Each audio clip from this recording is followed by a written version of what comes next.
It's Thursday, June 6th, 2019. As you can see, Stanley and I are out here for a walk. You can also see that my shadow is always with me. Anyway, it's a day off. I also have tomorrow, Friday, off. Starting Saturday, I've got to work 5 10-hour days in a row, but then I'll have a glorious 4-day weekend next weekend, the 13th through the 16th. And next Thursday, June 13th, is my dad's 83rd birthday. He was born June 13th, 1936. And then on Sunday the 16th, it'll be Father's Day.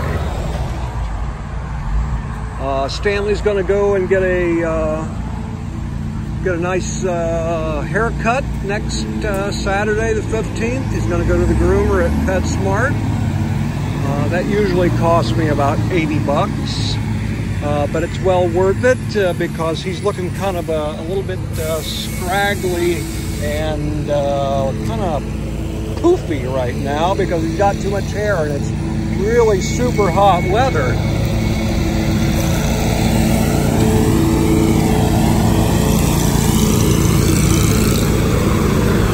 Here in Gainesville, it's been like in the 90s every day.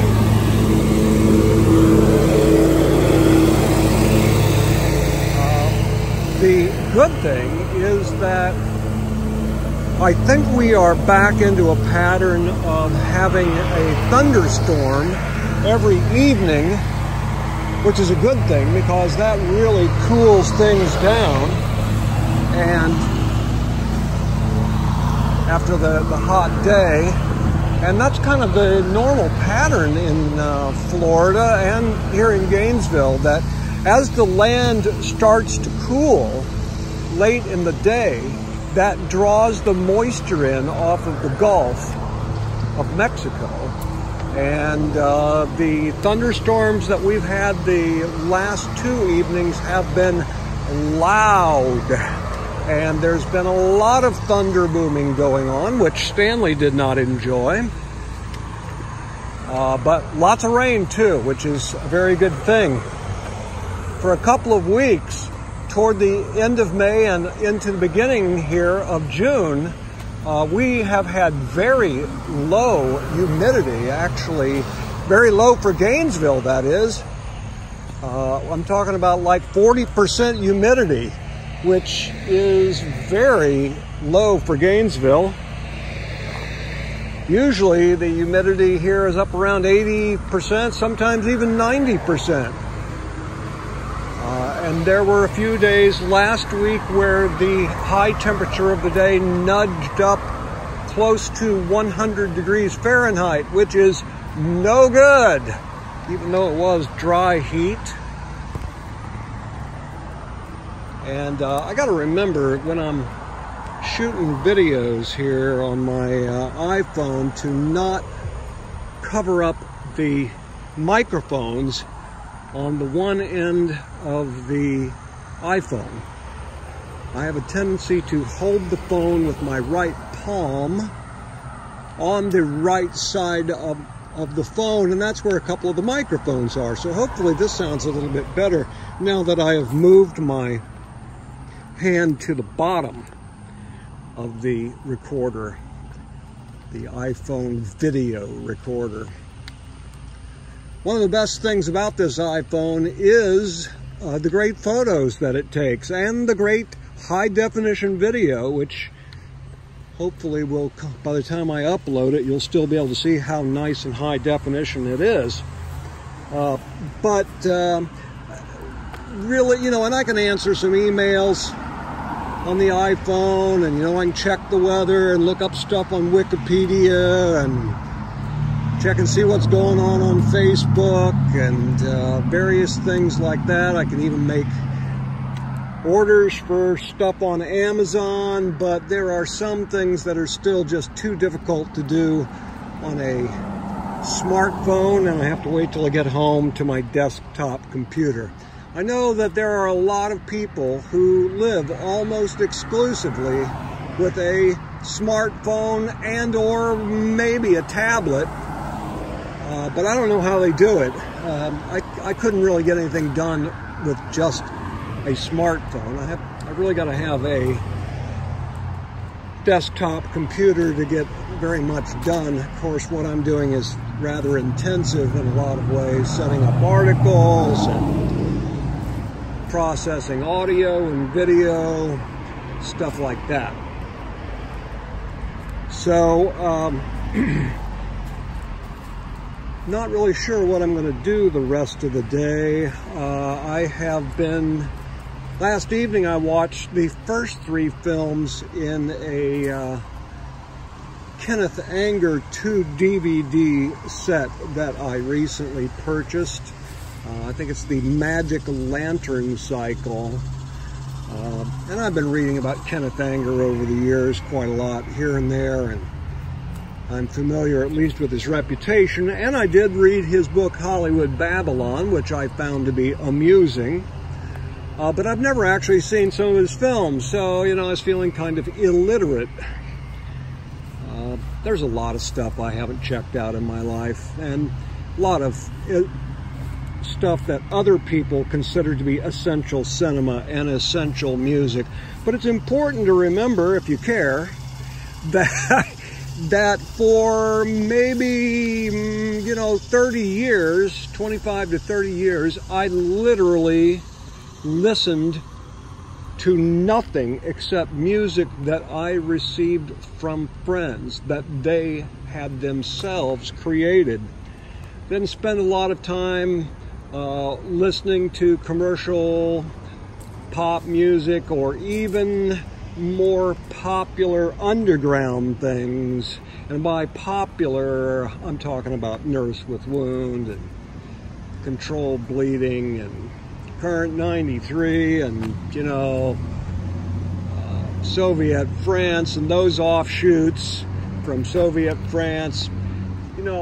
I basically did not listen to any music that I did not receive in trade from a peer or a cohort. And this went on for like 25, 30 years. Well, now I'm finding that, maybe it would be nice to know about Kenneth Anger films and Derek Jarman. I knew nothing about Jacques Tati prior to last week when I got the 7 Blu-ray disc set of his stuff. And, so maybe 5 or 6 years ago, I started delving into more pop culture stuff and trying to educate myself. And I don't know that you can consider Kenneth Anger pop culture. I guess you could. But anyway, the first 3 films in the set I did not really care for.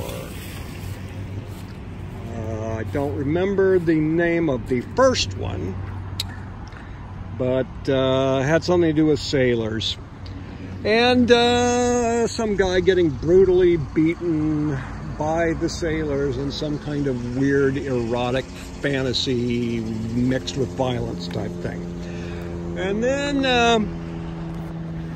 there was something called a Puss moment, which, again, it was okay, but didn't really do a whole lot for me. And then the Rabbit Moon film, no,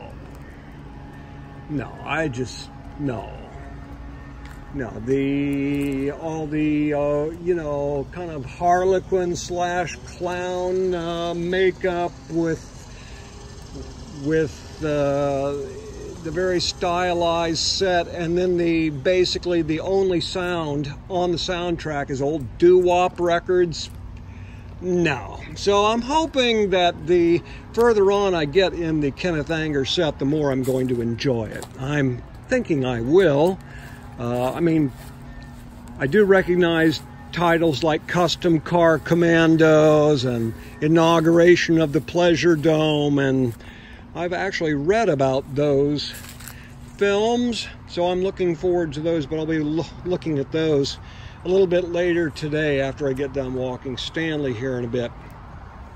This morning I ordered a Blu-ray set of a couple of films by Jonas Mekas, who again I know next to nothing about, but I'm interested in his stuff because all of his films seem to be based on diaries. They're kind of like film diaries, daily life, and just kind of collections of things that he films over the years and then puts it together into a continuous viewing experience. What I ordered was the Walden set, and it has another film in it that I cannot remember, but I'm looking forward to the Walden one because it has like the Velvet Underground and Andy Warhol and John and Yoko peace bed-in thing, and it was all filmed in the 1960s and gives us glimpses into the New York City avant-garde underground of the 60s. Don't really know a whole lot about it. I'm going to find out. But I have a feeling that I'm going to like Jonas's stuff. I've been looking at his website, jonasmekas.com, and there's some really good stuff on there. One of the films that's available on his website is just him taking a walk for 58 minutes, and he talks and he stops about, he stops and he talks and he stops and he talks about various things along the way. And I found that quite interesting, and I realized that my video from the second day that I had Stanley, where Stanley and I took a long walk around the neighborhood and I talked about things as I saw them and reminisced and just made my observations about, Stanley, come on, you're not going to eat off the ground. My observations about what Stanley and I saw and experienced, I realized that was a lot like Jonas Mekas's film or films. And he had an interesting project, I think it was in 2007, where he created one film per day, and he's got all 365 of those available for viewing on his website. Jonas passed away, I think it was January 29th of this year. He was in his 90s, and he was devoted to art and filmmaking all his life, which is a very admirable thing in my book. And come on, Stan, let's go this way. Don't eat off the ground. Let's go. Come on, go on back this way. Come on, let's head on back. So anyway, one of the reasons that I am making this extensive, kind of long, continuous video of Stanley and I taking a walk is that I'm checking out this iPhone, seeing how well it does in terms of filming for a long period of time. You're not going to eat off the ground. Stop doing that. That's reason you throw up. So let me tell you about Stanley. Yesterday I was getting ready for work. This is a few minutes before 6 a.m. and I noticed that he was up on one of the easy chairs, and he was like digging his nose down back in one of the corners of the easy chair between the chair frame and the cushion.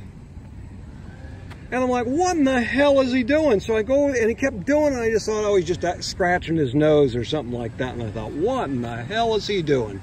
So I went over there, and he kept doing it. So I thought, what is going on? So I went over there and looked, and he was eating vomit that he had apparently puked up after he had eaten his breakfast, you know, because I had had him out for a walk. And I think what he did is he ate something off the ground which upset his stomach, which caused him to throw up his breakfast. And then I think what he did, see, is he tried to vomit between the chair frame and the cushion in the hopes that I would not notice that he had vomited and would therefore not scold him, but I noticed him eating his own vomit, which was pretty fucking gross, I gotta tell you.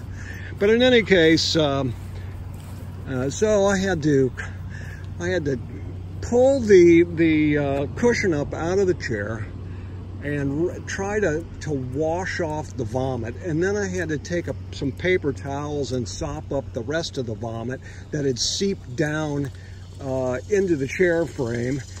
And so after I had washed the seat cushion, I leaned it up against a wall, and then I noticed he was going over there licking it. And I'm like, God damn it. So I had to take the thing and put it back in my bedroom so that the little silly dog would not continue to lick his own vomit off of the cushion. So anyway, Stan, we're heading back home now for a few minutes. I need to get a drink of water. Whoa, here comes a car. Whoa, whoa. So anyway, I hope all of you enjoy watching this. I'm not really sure where I'm going to be able to upload this. I'm going to try to upload it on Facebook and see if that works, but it might be too long. And they have a tendency to really downgrade the quality of the videos that are uploaded. I think they call deprecating it. I'm not sure, but it looks like crap. I'm also going to try to upload this to YouTube and to Vimeo and see what kind of quality I can get with that. But anyway, I hope that all of you have enjoyed looking at this and listening to me talk about various things. And if you enjoy this, I might do a lot more of these. Seems to be a lot of fun, and I just had to kind of force myself to do it. You know, this is very similar to my film from about 12, 13 years ago, The Secret Life of Hal McGee. So anyway, everybody, thanks for watching, and I will talk to you soon.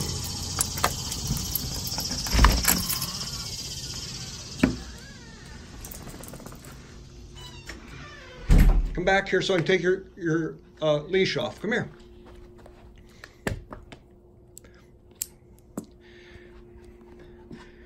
Okay. Goodbye, everybody. I'll talk to you again soon.